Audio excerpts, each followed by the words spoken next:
पशुपालकांसाठी सरकारची मोठी तयारी. शेळी पालन, मेंढी पालन, गाय, म्हैस पालन आणि कुक्कुटपालन व्यवसायासाठी नवीन योजना राबविण्याचा मार्ग मोकळा झाला आहे.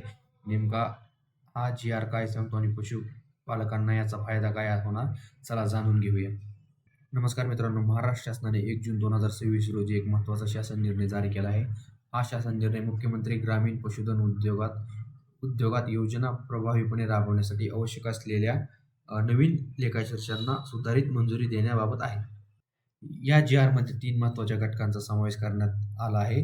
मुरघास वाटप योजना. या योजनेद्वारे पशुपालकांना मुरघास तयार करण्यासाठी आवश्यक यंत्रसामग्री उपलब्ध करून देण्याची तरतूद या जी-आरमध्ये करण्यात आली आहे. त्यामुळे वर्षभर जनावरांसाठी चारा उपलब्ध ठेवणे सोपे होऊ शकते. शेळी, मेंढी, गाय, म्हैस आणि कुक्कुटपालनासाठी व्याज सवलत. पशुपालकांनी व्यवसायासाठी घेतलेल्या कर्जावर व्याज सवलत देण्याची तरतूद या योजनेत करण्यात आली आहे. यामुळे नवीन उद्योजकांना व्यवसाय सुरू करण्यात अधिक सोपे होऊ शकते. पशुसंवर्धनात AI आणि मशीन लर्निंगचा वापर.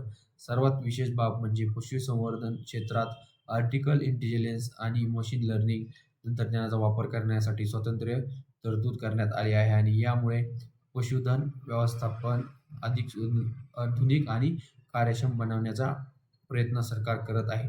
महत्त्वाची गोष्ट मित्रांनो, या जी-आरमध्ये सध्या कोणत्याही लाभार्थ्यांना थेट अनुदान वाटप किंवा अर्ज प्रक्रिया सुरू झाल्याची घोषणा नाही.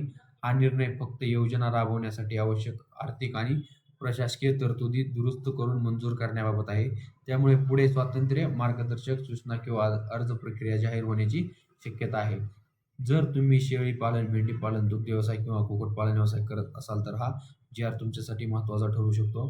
पुढील अपडेट्स मिळवण्यासाठी व्हिडिओला लाईक करा, चॅनलला सबस्क्राईब करा आणि ही माहिती इतर पशुपालकांपर्यंत नक्की शेअर करा. धन्यवाद.